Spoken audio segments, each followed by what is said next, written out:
evidence, it does not interpret, it interprets the evidence properly. Okay, you want to have, when talking about network, you want to have and you want to use a high quality protocol dissectors. For example, Wireshark. And you want to use data, or you want to use tools that can automatically reconstruct session data. So you want to, you don't want to do this manually. Something that offers the next point, tool that can offers high-level information about network events. Things like what's the top protocols, what are the distribution of packet size, whom are the top talkers, top communication, what is the most widely used protocols. And you also want to have tools that are able to extract files or useful contents from packet capture. So if you're dealing with payload data, if you're looking at, if you want to analyze the payload, you want to extract evidence from the payload, so you want to have tools that can do this as well. You need a tool that can replace sessions like Telnet, FTP, RRC, or IM messages, chat messages. And of course, we emphasize on free and open source tools. And again, usage of tools depends on your needs. So here are some of the open source toolkit.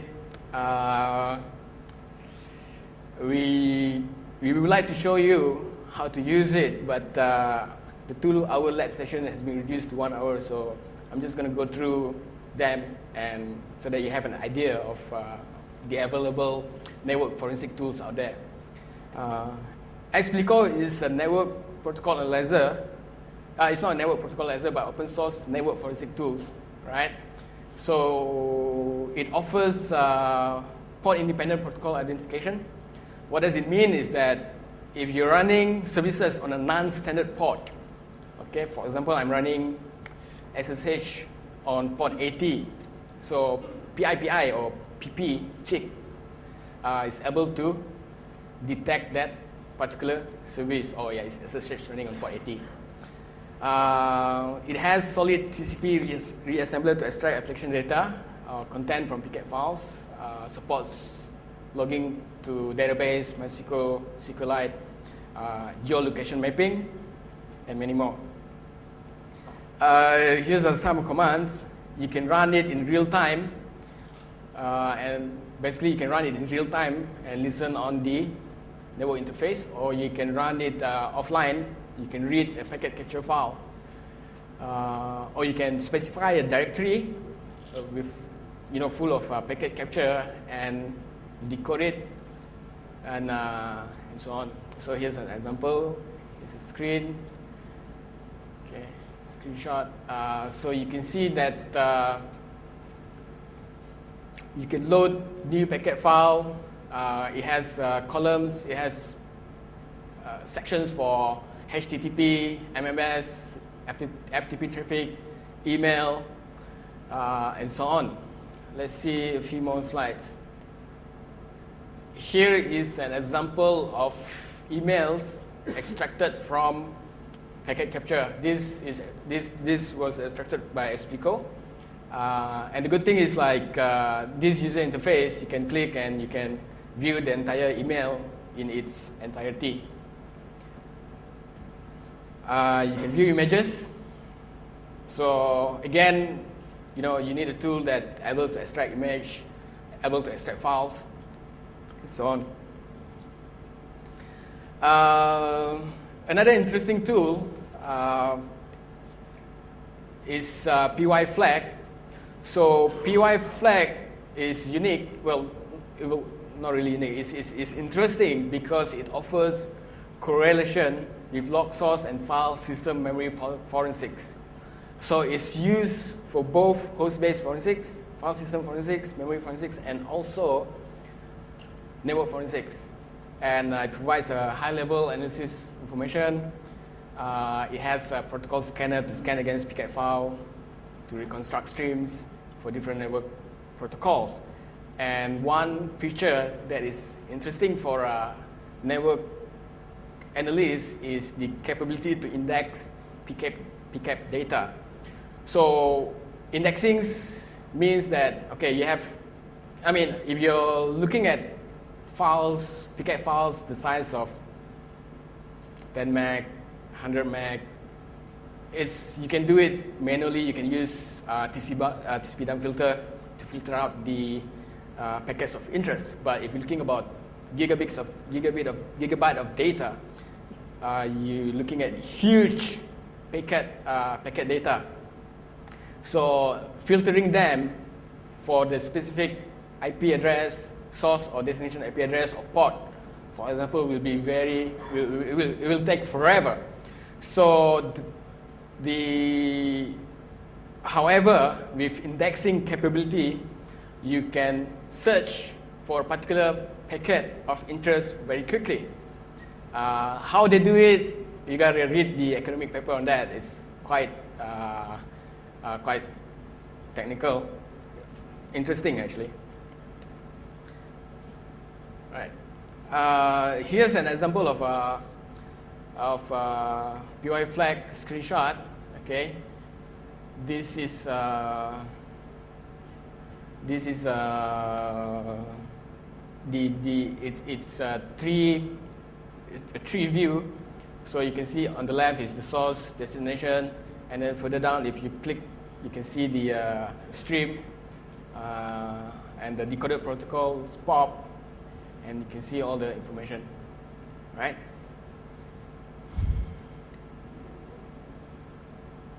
This is Amazon chat session extracted by POI flag. Hi there, buddy. What's up, man? I'm getting a new plan ready. You know, let's take over the world. Let's, you know, do whatever that we want to do. Okay, so that's POI flag. TCP extracts is a tool for extracting files from network traffic based on file signatures. So in forensics, there's this term that they use, which is called data carving. So when the forensic analyst, for host-based forensic analyst, tries to recover deleted files on the file system, so they use a technique called data carving. Basically, what it means is like extracting files based on the contents of the file, such as the headers, okay, and the or the footers. So if you do a hex dump on PDF file, for example, you will see %PDF -1.4 or -1.5, the version of the PDF document and stuff like that. So this file carving basically makes use of that particular headers and try to extract the files. Okay, so you can write file signatures. I don't have an example of file signatures here, but if you go to fileext.com, right, this website have a lot of information about files. Oh, I have it. Okay, so here's how you write TCP extract signature. The slides will be online, so don't have to. But basically, I just explain a bit. The first two lines, you can see I'm doing a hex dump on a secret.pdf, and you can see the second one is super secret.pdf. So you see PDF. The common headers will be PDF dash %PDF dash 1.4.5, and another one is %PDF.1.4.9. So if you want to detect all kinds of files, so you need to look for this signature, right?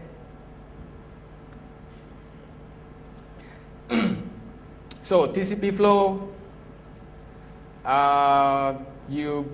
the goal is to construct different TCP flow streams in separate files for analysis, right? So if you have different,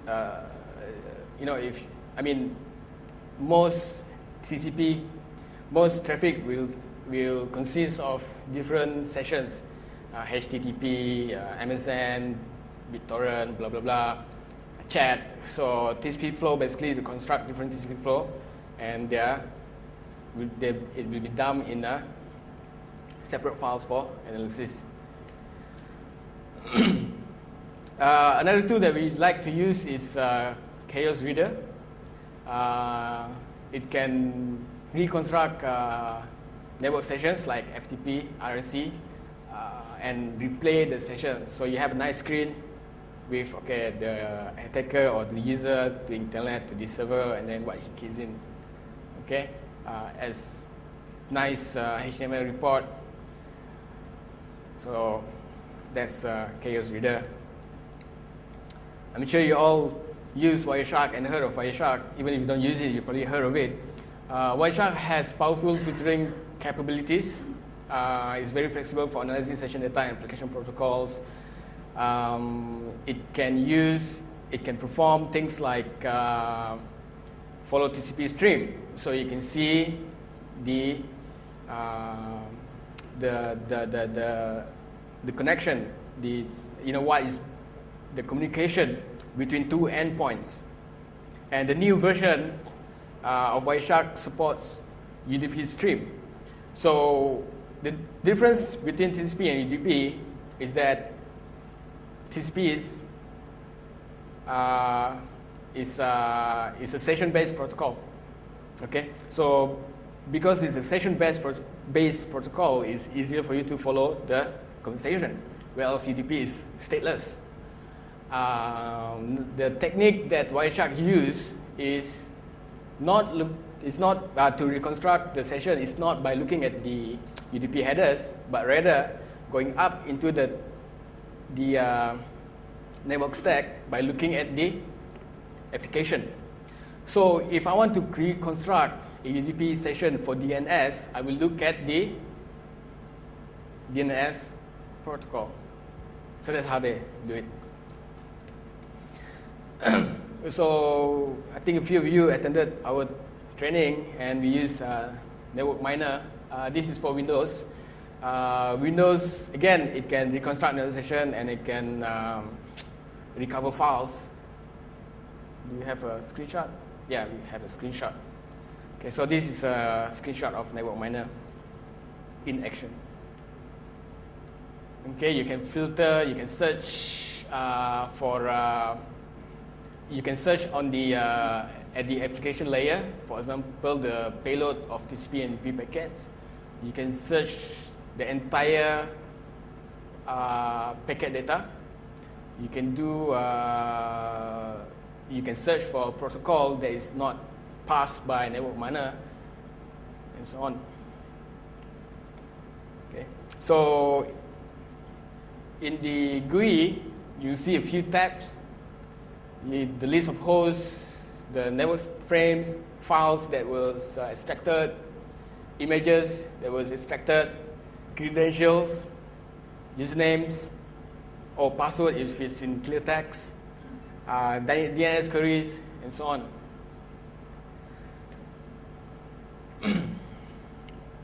Fromos is another tool for extracting the file. Fromos works for host-based forensics as well as network packet. So this is an example of extracting files from Fromos. ClaimAV, when we extract evidence, when we extract files, unknown files, we need to run it against a virus scanner, for example. So you can use ClaimAV, or you can use any other antivirus software out there. Screenshot. Interesting files there, nude picture, stuff like that.